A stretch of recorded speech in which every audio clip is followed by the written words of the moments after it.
Good morning, St. Francis, and good morning, people of God. It is Tuesday, the 27th day of December, 2022, Tuesday of Christmas week, the third day of Christmas. Some people say it's the second day of Christmas because people count the 26th as the first day of Christmas, but that doesn't make any sense because Christmas Day is Christmas Day. So if you are counting today, though, as the third day of Christmas, January the 6th will not be the 12th day of Christmas, it'll be the 13th day of Christmas, which is okay because January 6th is kind of something different. So it is Christmas, but something different. So if you're doing your 12 days of Christmas things, don't worry about it. So either the second or the third day. I will say it's the third day of Christmas today. Anyway, it is also today, though, the feast of St. John the Evangelist. One thing I forgot to mention yesterday is that the 3 days that follow Christmas, the 26th, the 27th, and the 28th, are known as the Comites Christi, which means the companions of Christ. St. Stephen, St. John today, and then Holy Innocents tomorrow. All of them are rather sobering days, again, that kind of shake us out of the frivolity and the kind of the childlike joy and things like that Christmas is, to kind of center upon the other part of Christmas, which is the fact that someone has come into our human history, into our world, who is again going to change the course of human history. And at times, human history is not happy with that, and will try everything in its power to fight against it or to say that nothing has changed. And so the martyrdom of Stephen yesterday, today the exile of John. Again, John, the beloved apostle, we never really know if that's true or not, but he generally takes that credit of being that.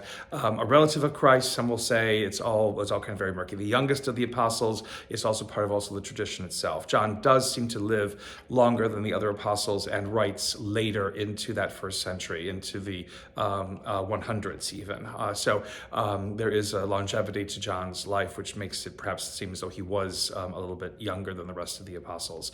But again, John's fate was to be exiled, not to be beheaded or stoned or killed in any other way. But again, exile was not also a great way, to live. But yet, his life gives witness to Christ and the power of Christ in his life. And so, even from his exile, he writes. He writes a series of letters, which is one of the first readings today, and he also writes the gospel itself. But before that, I've turned on the lights. There's the Christmas tree for the rectory, the friary today. Didn't turn out so bad this year. A little bit smaller than we've had in past years, but a little bit more manageable in this way. So very nice today. And again, the rest of the stuff is still up over here too. So, but on this Feast of St. John, the first letter basically is John testifying to the fact that this did happen, that Christ came into this world, that God touched our human history, that God walked with us, that God was a part of our life, experienced everything that we experienced. This is what the apostles, all of them, has passed down to us. It's not a fantasy, it's not make-believe, it's not trying to create something where there was nothing. It is basically saying that this actually took place, and what is being passed on to us and what is being given to us is a part of that experience. Not just a revelation, not just something in a vision, but a true, honest, tangible, practical, physical experience of one who is God, who walked among us and who understands our fate, who understands our life, who understands our hopes and dreams, our sorrows and our successes in a way that makes this God closer to us than we can imagine. Again, John's first letter testifies to that and asks us to believe it, which is always important, to believe that this God understands us. So again, the pleading and the moaning and the begging and whatever it is, as if God is some kind of distant despot who doesn't really think about us or care about us, is all a lie and all of our own fabrication at times. God became one like us so that God might understand God's creation even more fully than God ever could if God were separated from us. The gospel from John today is, again, is a revelation manifestation, revelation appearance. And the appearance basically when Mary Magdalene goes to the apostles and says, the Lord has been risen. And Peter and John both run to the tomb to be able to see what's there, and they find it empty. Peter goes in, first, and John stays by the door. But again, John sees and believes.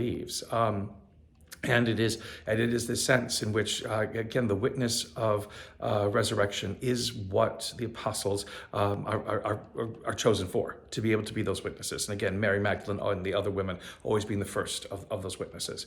But the reality is always true that this child's birth doesn't just end with a cooing baby, in a cradle where everybody could cuddle and tickle and whatever it is. That this is a child who must experience his full life and grow to be able to tell us and to teach us what it is that we are supposed to be in this world as creations of God, and how we are supposed to live as the image and likeness of God.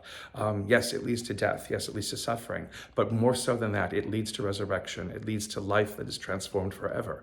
Christmas promises us that as it begins, this great manifestation, this great reality, and this great truth, again, of the power of Christ's life in our own.